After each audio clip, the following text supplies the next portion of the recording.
to Inside Tags. Here we will learn about power transmission element and control system. पिछले videos में हमने overcurrent and earth fault relay के बारे में जानकारी दी थी कि वो किस तरह से काम करता है। आज हम देखेंगे basic setting understanding for overcurrent and earth fault relay, specially PSM and TSM क्या होता है और किस तरह से हमारा रिले फॉल्ट को क्लियर करता है और वो कितने टाइम में करता है, वो आज हम देखेंगे। हम इलेक्ट्रोमैग्नेटिक रिले से शुरू करेंगे।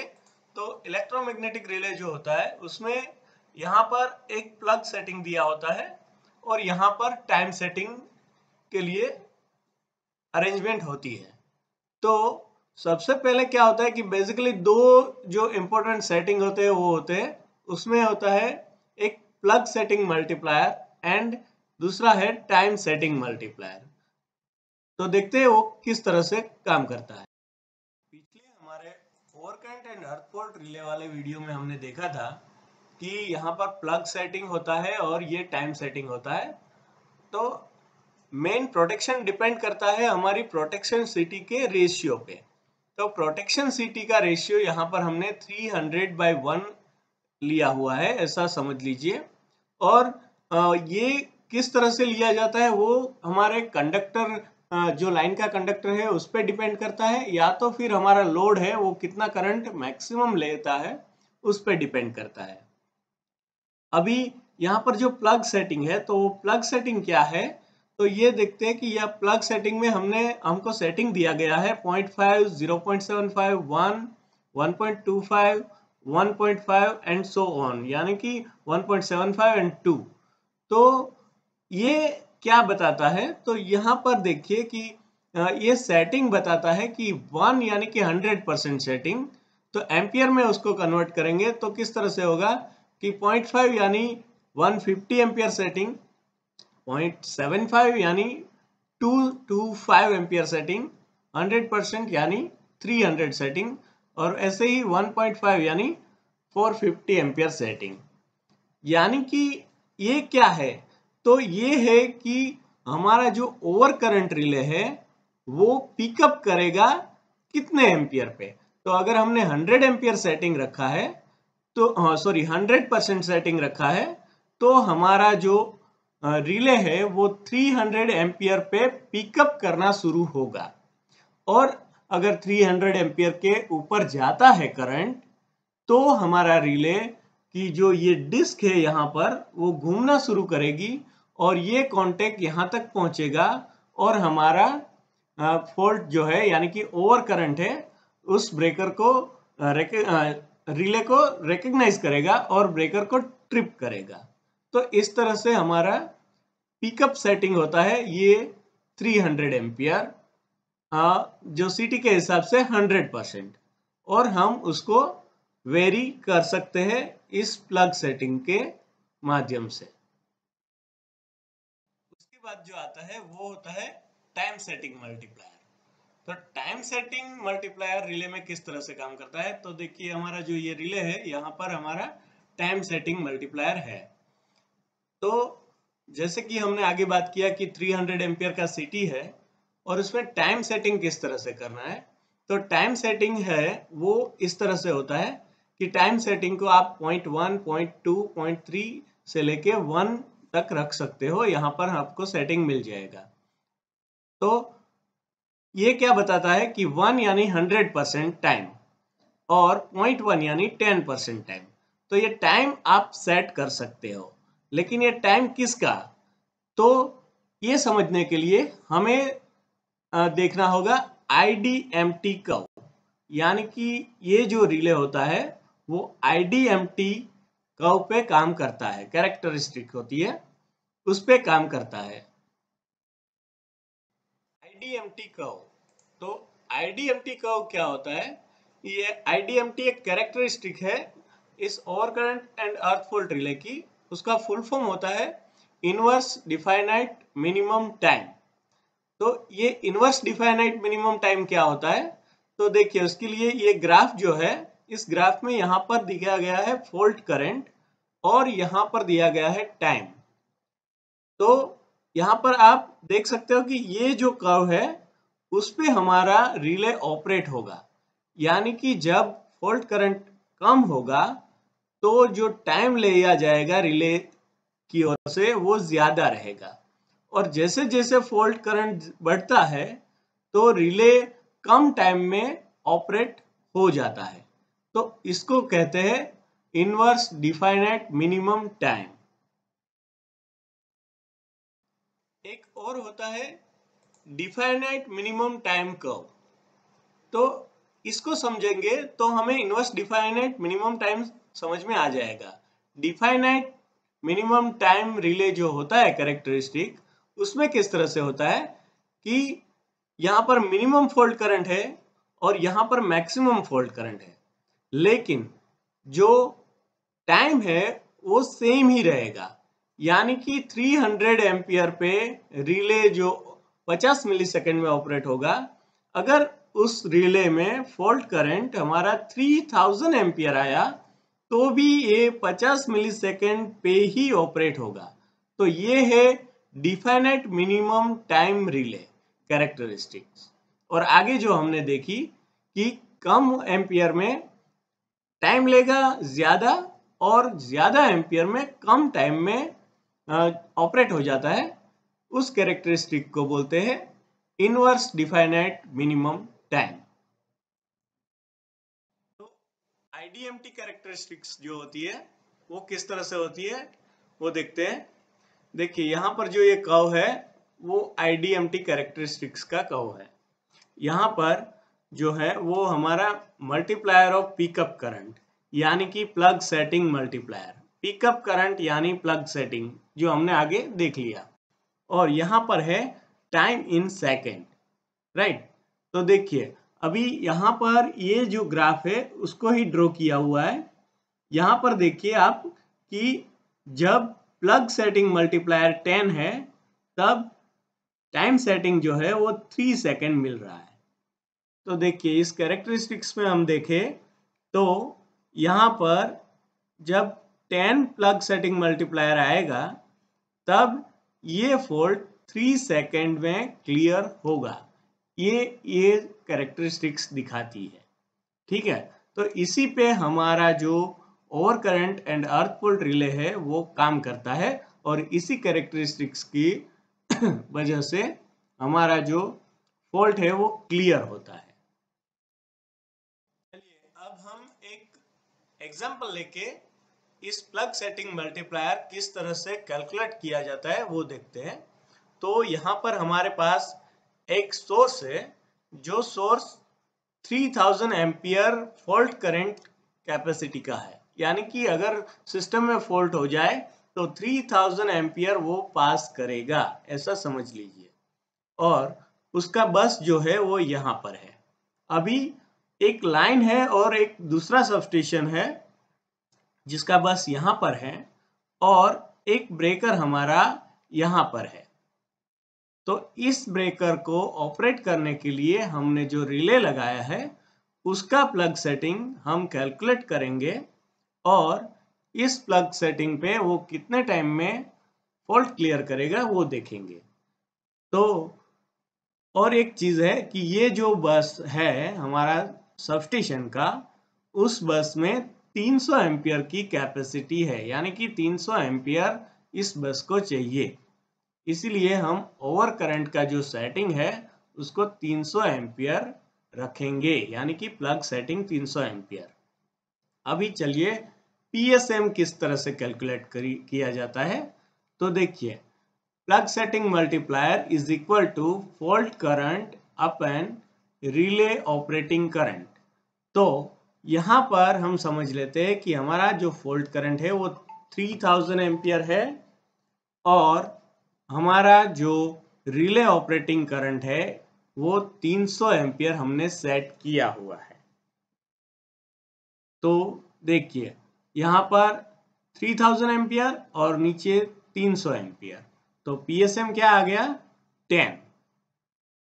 ये हमको मालूम था कि यहाँ पर 3000 एम्पियर पास होगा फॉल्ट में, इसलिए हमने सेट किया। लेकिन जब हमारे पास सिस्टम होती है तो सिस्टम में अलग अलग सिटीज, अलग अलग रेशियो की सिटीज होती है।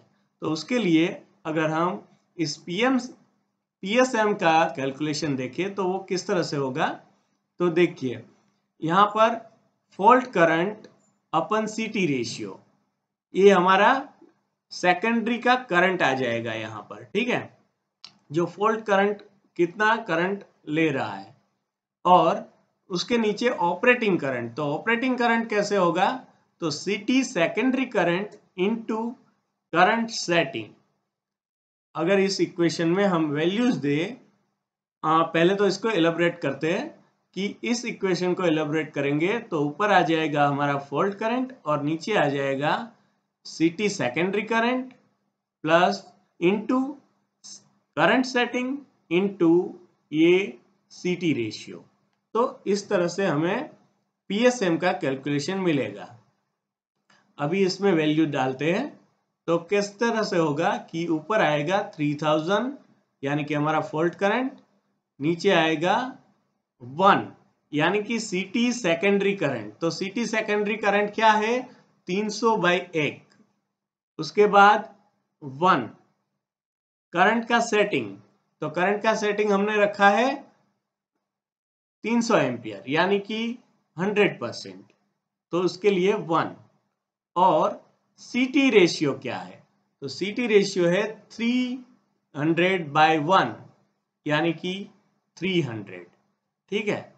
तो इस तरह से हमारा जो प्लग सेटिंग आएगा मल्टीप्लायर वो आएगा 10।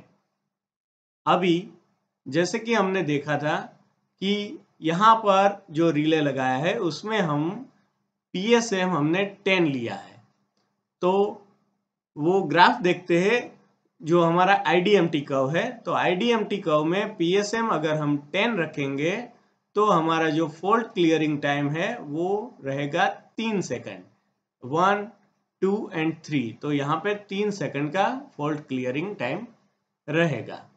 देखिए इस रिले में भी दिखाया गया है कि 10 पीएसएम होगा तब हमारा फॉल्ट क्लियरिंग टाइम 2-3 सेकंड होगा। जो सिस्टम हमने देखी उसी सिस्टम में अगर हम देखें कि हमारा सीटी रेशियो जो है वो 300/5 है तो क्या होगा, तो पहला इक्वेशन तो सेम इसी तरह के 3000 एम्पियर बाई 300 एम्पियर, राइट। इस इक्वेशन में अगर वो डालेंगे तो किस तरह से होगा, तो फॉल्ट करंट जो है वो हमारा रहेगा 3000 एम्पियर। फिर सिटी सेकेंडरी करंट तो क्या आ जाएगा 5। फिर करंट सेटिंग तो हमारा फिर से 100% का करंट सेटिंग रहेगा तो उसके लिए 1। और सीटी रेशियो कितना हो जाएगा इस बार, तो 300/5 यानी 60। तो इस इक्वेशन का सॉल्यूशन करेंगे तो हमें मिलेगा 10 यानी कि जो पीएसएम है वो 10 रहेगा।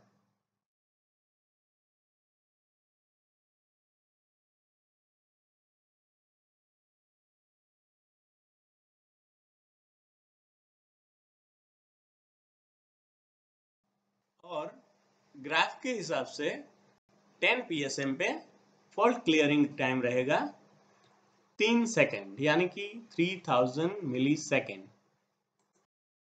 अब शुरू होता है टाइम मल्टीप्लायर का काम। तो ये जो है वो टाइम मल्टीप्लायर का डायल है जो कि रिले में यहाँ पे लगा हुआ है। जैसे कि हमने देखा कि हमारा जो फॉल्ट है वो 3 सेकेंड में क्लियर होगा यानी कि 3000 मिली सेकेंड में। अब उस टाइम को हमें कम करना है तो हमें ये टाइम मल्टीप्लायर जो है उसको कम करना पड़ेगा। तो वो किस तरह से होता है, तो यहाँ पर जो ये डायल है उसको हम चेंज कर सकते हैं 1 से लेके 0 तक, वो इस तरह से होता है। ऐसे चेंज करेंगे तो जितना भी टाइम रखेंगे तो उस हिसाब से हमारा फॉल्ट क्लियरिंग टाइम कम होता जाएगा। जैसे कि यहाँ पर हमने 1 यानी कि 100% टाइम रखा था तो हमारा 3000 मिली सेकेंड फॉल्ट क्लियरिंग टाइम है। अगर मैं इसको 50% पे लेकर आऊं तो क्या होगा कि हमारा जो फॉल्ट क्लियरिंग टाइम है वो 1.5 सेकेंड हो जाएगा, यानी कि 1500 मिली सेकेंड। देखते हैं ये किस तरह से होता है। जैसे कि हमने आगे एग्जांपल में देखा था कि यहाँ पर हमारा PSM है वो 10 है और 10 के हिसाब से 3 सेकेंड फॉल्ट क्लियरिंग टाइम रहेगा। तो अभी हम TSM जो है उसका सेटिंग करेंगे। तो TSM में हमने यहाँ पर 0.1% लेके आए, यानी कि 10% टाइम लेके आए। तो क्या होगा कि फॉल्ट क्लियरिंग टाइम जो हमारा था वो 3000 मिली सेकेंड था, उसका 10% हो जाएगा, यानी कि हमारा जो अभी फॉल्ट आएगा उसका फॉल्ट क्लियरिंग टाइम रहेगा 0.3 सेकेंड, यानी कि 300 मिली सेकेंड।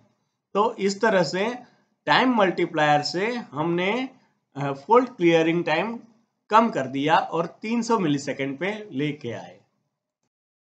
फॉल्ट क्लियरिंग टाइम अगर हमें कम करना है तो PSM से भी कर सकते हैं।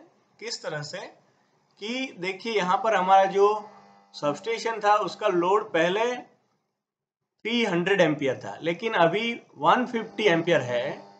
तो हम क्या करेंगे कि जो PSM है वो निकालेंगे। तो PSM के लिए यहाँ पर 3000 volt current and relay operating current कितना हो गया अभी 50%, यानी कि 150, राइट। तो हमारा PSM जो आया वो 20 आ जाएगा। इसी तरह से यहाँ पर PSM 20 आ जाएगा। तो यहाँ इस रिले में हम अगर PSM 20 लगा देंगे तो ग्राफ्स के हिसाब से देखें तो ये यहाँ पर ये 20 और यहाँ पर 2 सेकेंड से अप, यानी कि नियर अबाउट 2.4 सेकेंड। तो यहाँ पर हमने टाइम जो रखा है वो 100% रखा है। तो हमारा TSM 1 है, तो फॉल्ट क्लियरिंग टाइम कितना रहेगा, वो रहेगा 2.4 सेकेंड और 2400 मिली सेकेंड PSM 20 के हिसाब से, ठीक है। उसी एग्जाम्पल में अगर हम टाइम सेटिंग मल्टीप्लायर को 10% पे लेके आते हैं तो TSM हो गया 0.1, यानी कि 2400 मिलीसेकेंड डिवाइडेड बाय 10, यानी हमारा अभी फॉल्ट क्लियरिंग टाइम हो जाएगा 0.240 सेकेंड, यानी कि 240 मिलीसेकेंड, 240 मिलीसेकेंड। तो यहाँ पर हमारा फॉल्ट क्लियरिंग टाइम कम हुआ। लेकिन मुझे और भी टाइम कम करना है फॉल्ट क्लियरिंग टाइम, तो मैं क्या करूँगा कि जो मेरा TSM है उसको मैं 0.05 पे लेके आऊँगा। उससे क्या होगा कि 5% टाइम सेटिंग आ गया। तो TSM हमारा रहेगा 0.05 और इस हिसाब से अगर हम टाइम कैलकुलेट करें तो हमारा टोटल टाइम हो रहा था 2400 मिलीसेकेंड, 5% के हिसाब से डिवाइडेड बाय 20, और मेरा फॉल्ट क्लियरिंग टाइम जो है वो अभी हो जाएगा 0.120 सेकेंड, दैट इज 120 मिलीसेकेंड। तो 120 मिलीसेकेंड में मेरा 3000 एम्पियर का जो फॉल्ट होगा वो क्लियर हो जाएगा। तो इस तरह से हमारा PSM एंड TSM काम करता है। तो आज हमने जाना कि IDMT कर्व पे हमारा जो over current and earth fault relay है वो किस तरह से काम करता है, और उसमें प्लग सेटिंग मल्टीप्लायर क्या है, और प्लग सेटिंग मल्टीप्लायर से हम टाइम किस तरह से निकाल सकते हैं, और उसके बाद हम टाइम सेटिंग मल्टीप्लायर का यूज करके हमारा फॉल्ट क्लियरिंग टाइम कम कर सकते हैं। नेक्स्ट वीडियो में हम देखेंगे रिले का कोऑर्डिनेशन किस तरह से किया जाता है। कुछ एग्जाम्पल लेके हम सीखेंगे कि रिले का कोऑर्डिनेशन कैसे होता है। और आपको अगर और कुछ क्वेश्चन है तो kindly comment, and thank you for watching. Thank you.